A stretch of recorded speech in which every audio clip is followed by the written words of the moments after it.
All right, everybody, I've had a couple of questions, two questions actually, about the same topic, which is how accurate is the tracking on my Fitness Pal, all right? And I've also had a couple of comments on the check-ins and stuff about people, I'm sorry, I'm just being a wido here, right? But I'm going to say people being a bit dramatic and stressing out about being under like by 40 calories or being over by 20 calories and then thinking that because they've went over by 20 calories they've actually fucked it, right?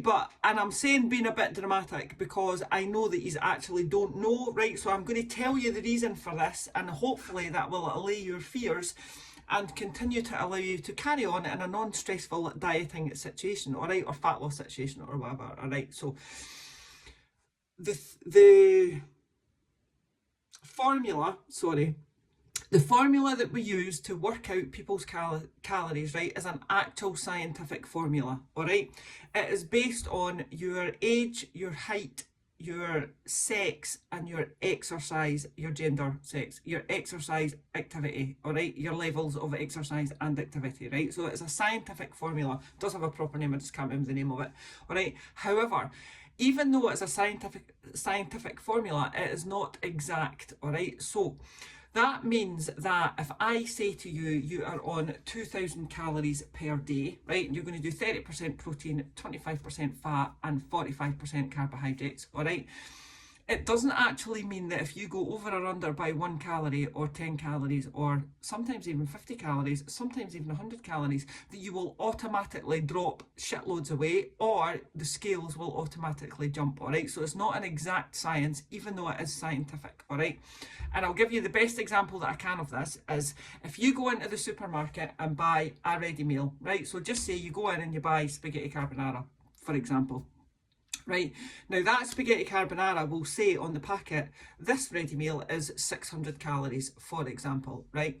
Now, the UK guidelines for food, right, and for all these companies that produce things like ready meals and cakes and loaves of bread, etc., right, it doesn't, anything that's pre-packaged and pre-weighed, so just say it's a 400 gram ready meal, right, and it's got 600 calories, all right? Now, by law, the guidelines are that 600 calories can actually be 10% either way.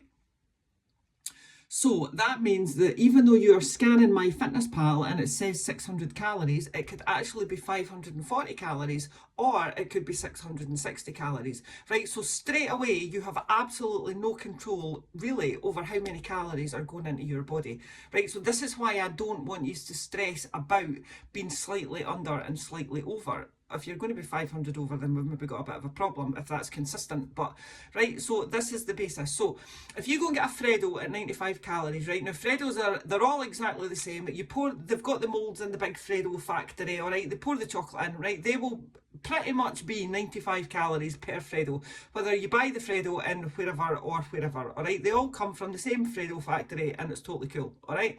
But ready meals are slightly different, and because there's so many companies that manufacture and produce these ready meals, there needs to be a guideline. The guideline is 10%, all right? So even though it says 400 calories on the box or the packet or the wrapper, right, it could be 440 or it could be 360. That was very difficult. Right, if it says 600, it could be 540 or it could be 660.